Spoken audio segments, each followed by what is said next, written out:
el Centro Apostólico Altar de Jehová de Eclesía presenta lo mejor del trigo. Conduce Lourdes Bravo de Villar.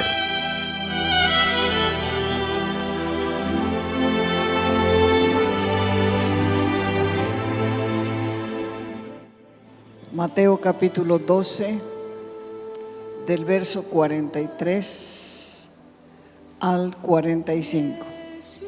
Dice así la Escritura: cuando el espíritu inmundo sale del hombre, ¿qué es lo que hace?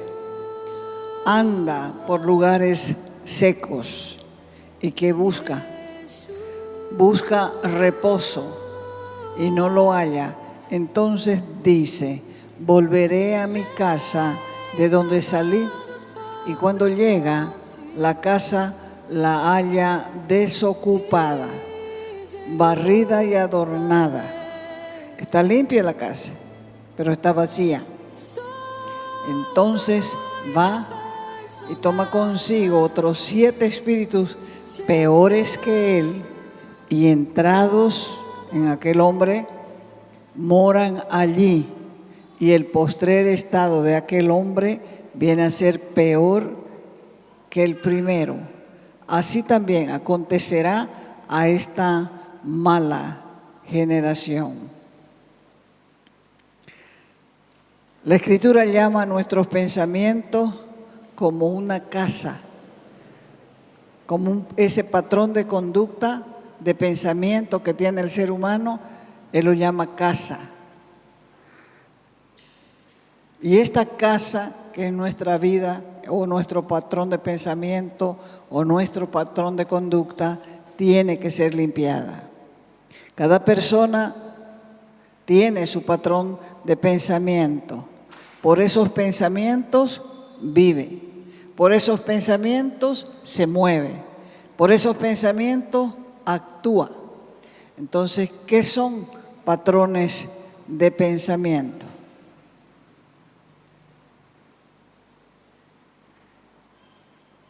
Son la forma en que nuestra mente nos convence de algo. Y esos patrones de pensamiento, ¿dónde lo hemos aprendido? En nuestras casas. ¿Dónde lo hemos visto? En la autoridad de la casa. ¿Y qué es lo que hace el nuevo ser, la nueva persona, el nuevo hijo? Repetir los patrones de conducta. Y de esa manera conforma una especie de estilo de pensar que van desarrollando los miembros de una familia. Esos pensamientos están endurecidos por los demonios. Por eso es que se convierten en fortalezas donde los espíritus inmundos controlan la casa humana. Eso sucede también con los pueblos, sucede con las ciudades, con las familias, con las naciones, sucede con todo. Nosotros como bolivianos tenemos una forma de pensamiento. El occidente tiene su forma de pensamiento y su forma de actuar. El oriente tiene su forma de pensamiento y su forma de actuar. Les dije en otra enseñanza que en esa casa los espíritus inmundos hallan descanso. ¿Por qué hallan descanso? Porque están en su ambiente, nadie los molesta.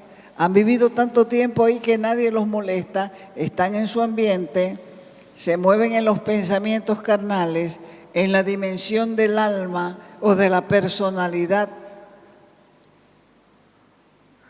Y no olvidemos que los demonios se disfrazan a sí mismos como nuestras ideas y se esconden en nuestras actitudes, y es de esa forma que hayan entrada en nuestras vidas.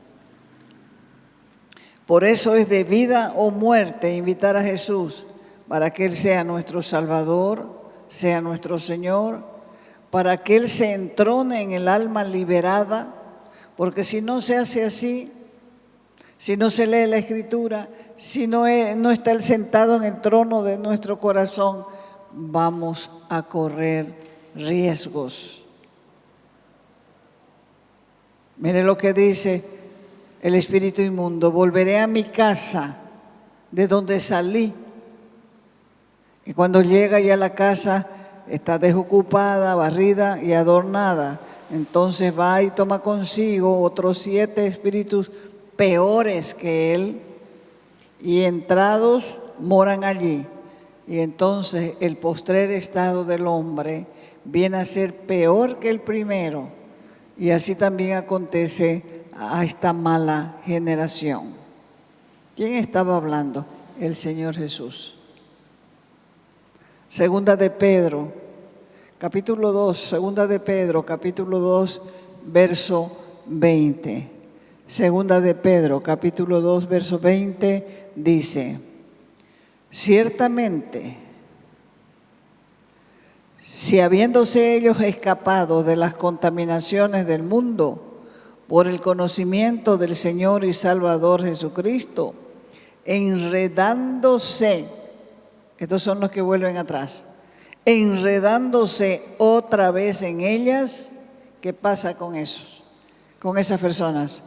Son vencidos y su postrer estado viene a ser peor que el primero.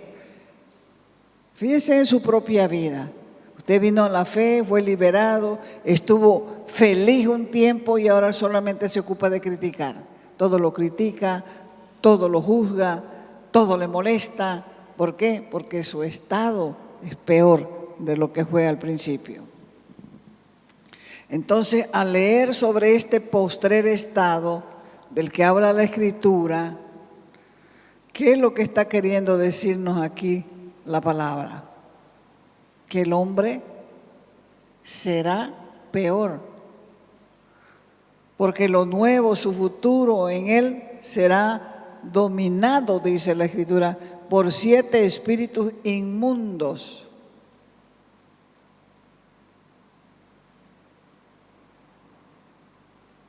Ahora, si un espíritu inmundo es capaz de convertir el postrer estado de alguien en algo 7 veces peor, los cristianos tenemos que saber que el Espíritu Santo puede convertir nuestro postrer estado no en 7 veces mejor, sino en 10, 20, 30 o miles de veces. Porque cuando el Espíritu Santo entra en una casa, tu condición cambia. Yo no sé cuál es tu situación ahora, pero te aseguro que el Espíritu de Dios entrará a tu vida y hará que tu estado sea transformado para bien. Cristo es el que debe construir cada día nuestra vida. Sus pensamientos deben ser plantados en nuestra mente hasta convertirnos en una fortaleza, pero protegida. La presencia de Cristo, esa es nuestra protección. Vaya a Lucas, capítulo 11, verso 22 y verso 23. Dice: cuando el hombre fuerte, armado, guarda su palacio en paz está lo que posee. ¿Quién es ese hombre fuerte? ¿De quién está hablando? Cuando el hombre fuerte armado guarda su palacio, en paz está lo que posee. ¿Quién es ese? Tiene que saberlo. Es el enemigo. Pero cuando viene otro más fuerte que él y le vence, ¿quién es ese otro? Jesús. Lo vence, le quita todas sus armas en que confiaba, reparte botín. El que no es conmigo, contra mí es, dijo el Señor. Y el que conmigo no recoge, desparrama. Jesús es más fuerte que el hombre fuerte, el diablo. En el nuevo nacimiento, Jesús ganó la batalla en nosotros. Hubo una pelea en nuestra mente, El Evangelio fue predicado, el Espíritu Santo nos dio convicción de pecado, de justicia y de juicio. Quisimos dar un paso y había como una fuerza que nos atajaba hasta que tomamos la decisión de dar el paso. Entonces, Jesús ganó la batalla en nosotros después de la pelea en nuestra mente para liberarnos posteriormente de la esclavitud de la oscuridad. Ahora, las fortalezas y la armadura en que confiaban los demonios eran nuestros pensamientos. ¿Dónde aprendimos esos pensamientos? En la casa. En la casa.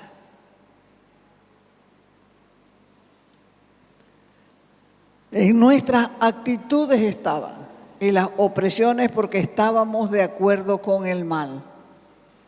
Esas fortalezas, esas actitudes, esa forma de pensar, igual que la de nuestra familia e igual que la de nuestros ancestros, eran las armas del enemigo.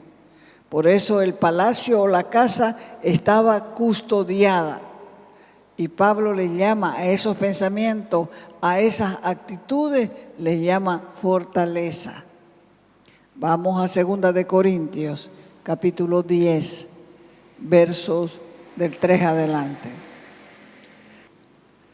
Pues aunque andamos en la carne, humanamente, quiere decir, no militamos según la carne. Está hablándole Pablo a los corintios. Porque las armas de nuestras milicias no son carnales, sino poderosas en Dios para la destrucción de fortalezas. ¿Cuáles son las fortalezas que habla Pablo? Los pensamientos y las actitudes, derribando argumentos, dice, y toda altivez que se levanta contra el conocimiento de Dios, y llevando cautivo todo pensamiento a la obediencia a Cristo, y estando prontos a castigar toda desobediencia cuando vuestra obediencia sea perfecta. De vez en cuando, a veces esas fortalezas todavía fluyen en nuestros pensamientos, en nuestras preocupaciones. Por eso es que somos llamados a caminar en el Espíritu para agilizar el proceso del cambio. A nivel personal, cuando cedemos a Jesucristo esas fortalezas, en la medida que Él nos las revela, nos ponemos de acuerdo con Él y entonces derribamos esa fortaleza con el arrepentimiento. La humildad y el arrepentimiento en la fe es fundamental. Las fortalezas que más nos afectan son las que están escondidas, porque no nos damos cuenta, no las vemos, no las reconocemos, no las identificamos como malas, porque el reposo que buscan los demonios es estar de acuerdo con la inmoralidad, el temor, los pecados habituales. Y seguimos en eso y el enemigo está en reposo, muy contento. Y no falta alguno que dice, yo soy así, a mí nadie me va a cambiar. Sí, dicen los demonios y aplauden. En el proceso de la liberación se alteran periodos de conflicto. Hay una agitación interior. Debemos avanzar en el conocimiento para ejercer nuestra autoridad en Cristo y poder resistir al enemigo. Siempre digo que unos van entrando a la prueba y otros van saliendo. Unos van entrando y otros van saliendo. Y otros van entrando y otros van saliendo, y los que van saliendo vuelven a entrar al mismo curso, aplazados en la prueba.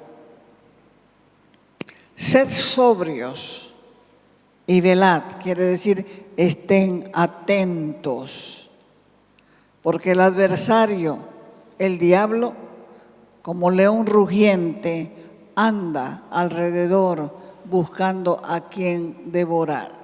O sea que si te encuentra mal parado, ¿a quién va a devorar? A vos. El cual resistid firmes, atentos, sabiendo que los mismos padecimientos se van cumpliendo en vuestros hermanos en todo el mundo. Así que Pablo llama a esta lucha contra principados y potestades. Hay un proceso para derribar las fortalezas, porque se van a romper todos los acuerdos con el enemigo, pero él va a pelear para permanecer dentro. ¿Y quién lo quiere adentro? Nadie.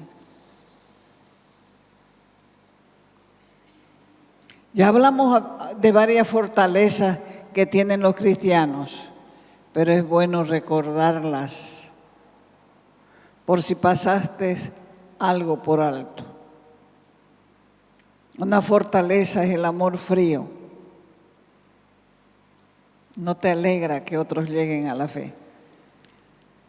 Los ves pasar y como si pasara un gato. Amor frío. Falta de perdón. Temor. Codicia. Concupiscencia. Orgullo. Gula. Incredulidad o cualquier combinación de ellas. A veces resulta difícil discernir las áreas de opresión en nuestra vida, porque ¿cuál es su pensamiento? Dice Proverbios 23:7, ¿cuál es su pensamiento en su corazón? Tal es él. Ese es un tipo de persona que dice una cosa con la boca, pero hace otra. Hace lo que tiene en su corazón. Está en un lugar completamente diferente. Parece que la persona está bien, pero no está bien. Porque solamente habla de boca, los pensamientos y las inclinaciones de su corazón dan forma a la realidad de quién eres. Dan forma a tu manera de pensar. Y también van a dar forma a tus acciones. O sea que la esencia de lo que somos está en nuestra vida de pensamientos. Por eso es necesario aprender a ser honestos. Honestos en reconocer nuestras necesidades. No podemos pretender que todo está bien. Hay que ser lo suficientemente humilde para pedir ayuda. Porque la primera fortaleza que debemos quitar es el orgullo y ahí entra en juego nuestra voluntad. ¿Cómo estás, hermano? Bien. ¿Será que estás bien? Bien, bienísimo. Todo bien, no se preocupe. ¿Qué te hace decir así, estando fregado? ¿Qué te hace? El orgullo. No quieres que los demás sepan cómo estás. No quieren que los demás sepan que estás quebrado. Solo la Escritura puede mostrarnos qué es lo que Dios considera recto. Hebreos capítulo 2, verso 9. Pero vemos a aquel Jesús que fue hecho un poco menor que los ángeles. A ese Jesús lo vemos coronado de gloria, de honra, a causa del padecimiento de la muerte, para que por la gracia de Dios gustase la muerte a todos. Cristo es el modelo de lo que Dios espera del hombre. ¿A quién tenemos que parecernos? ¿A quién somos llamados a parecernos? A medida que nos sometemos y perseveramos en Cristo, Él nos trae una nueva vida. su misma naturaleza. Está en Efesios capítulo 4, verso 23 y verso 24.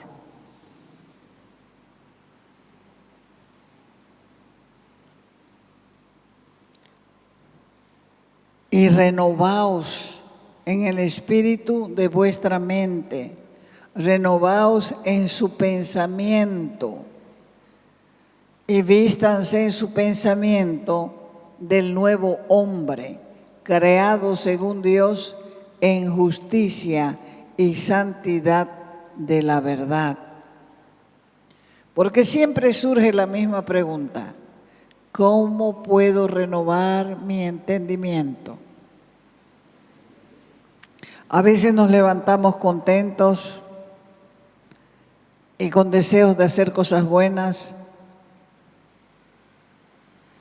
pero escuchamos cosas que entran en competencia con los deseos de Dios y al instante entramos en conflicto porque necesitamos tomar una decisión.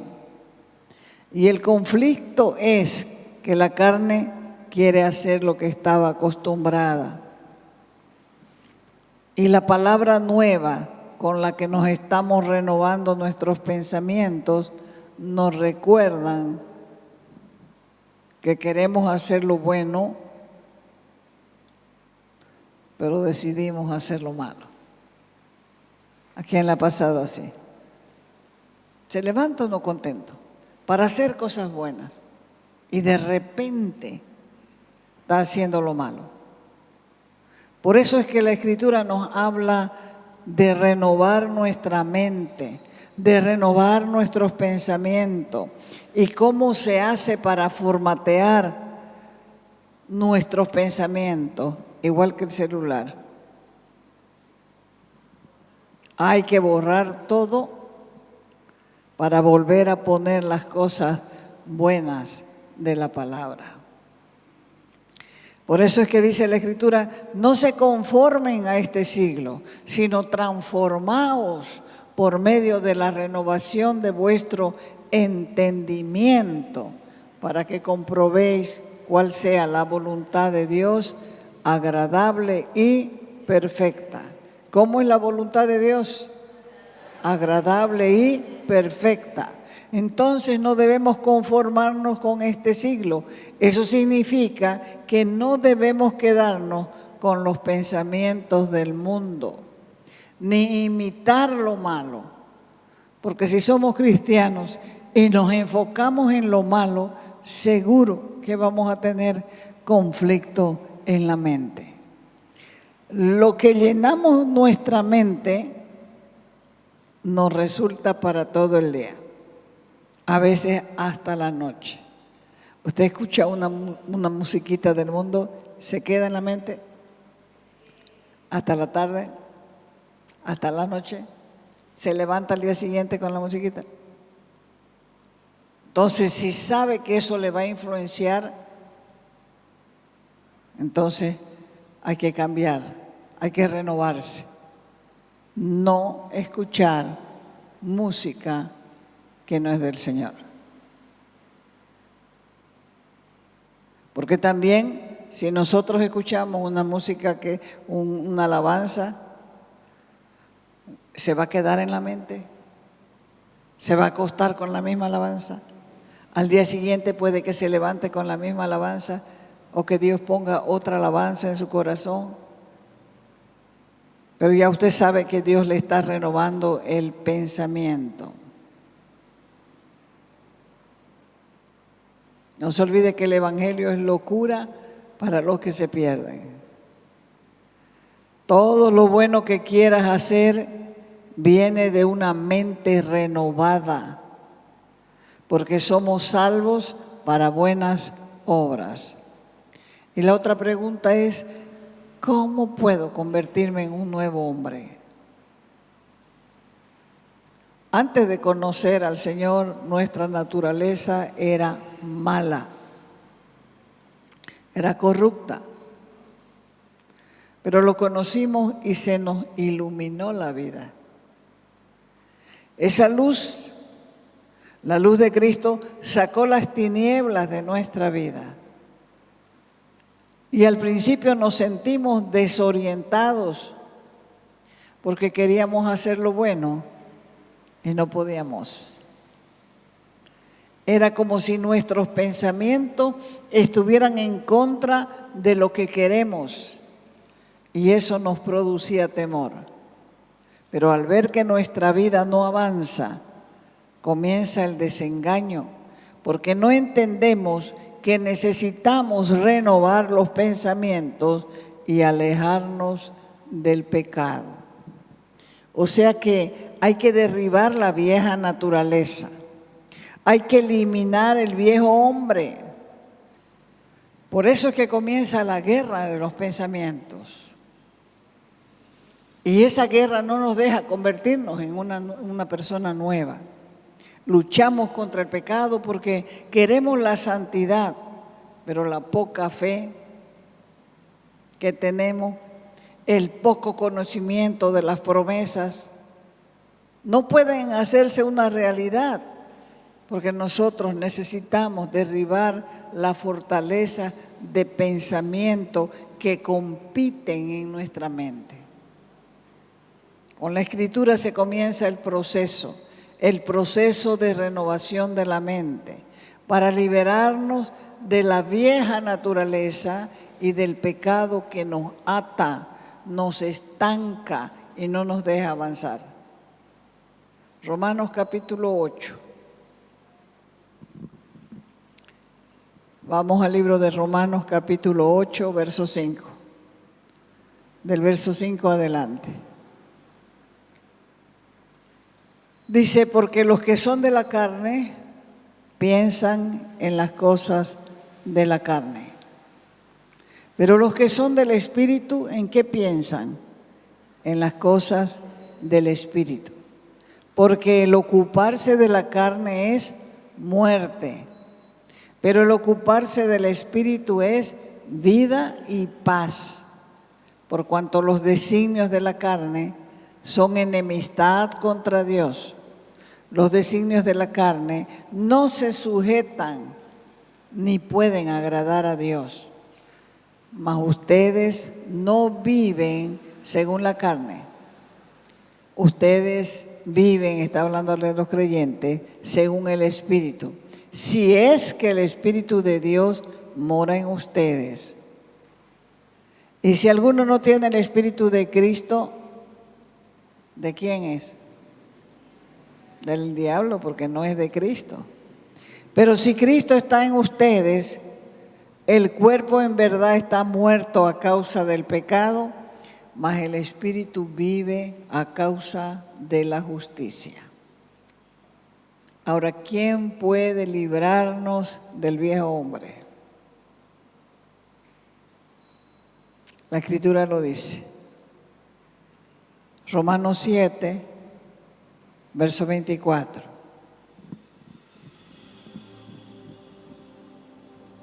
Este es Pablo el que le escribió a los romanos. Él les hablaba de ese conflicto interior que tenía el ser humano al convertirse. Miserable de mí, dice Pablo, ¿quién me librará de este cuerpo de muerte? Pero gracias doy a Dios, dijo, por Jesucristo, Señor nuestro. Así que yo mismo, con la mente, sirvo a la ley de Dios, mas con la carne, a la ley del pecado. O sea, el Señor Jesús puede liberarnos del viejo hombre. El Señor Jesús puede darnos una nueva naturaleza cuando buscamos su voluntad. Porque comenzamos a pensar bien, comenzamos a tener pensamientos buenos cuando queremos ser libres de la fortaleza de la vieja naturaleza. Y entonces nos buscamos un modelo y ese modelo tiene que ser Jesús. Podemos agradar a Dios así, cuando ejercitamos nuestros pensamientos y tenemos la mente de Cristo. Y ejercitamos el poder y la autoridad que el Señor nos ha dado. Te invitamos a nuestras reuniones los días viernes y sábado a las 6 de la tarde. Los domingos a las 10 de la mañana y a las 6 de la tarde. Calle Nicolás Suárez, esquina Félix Pinto.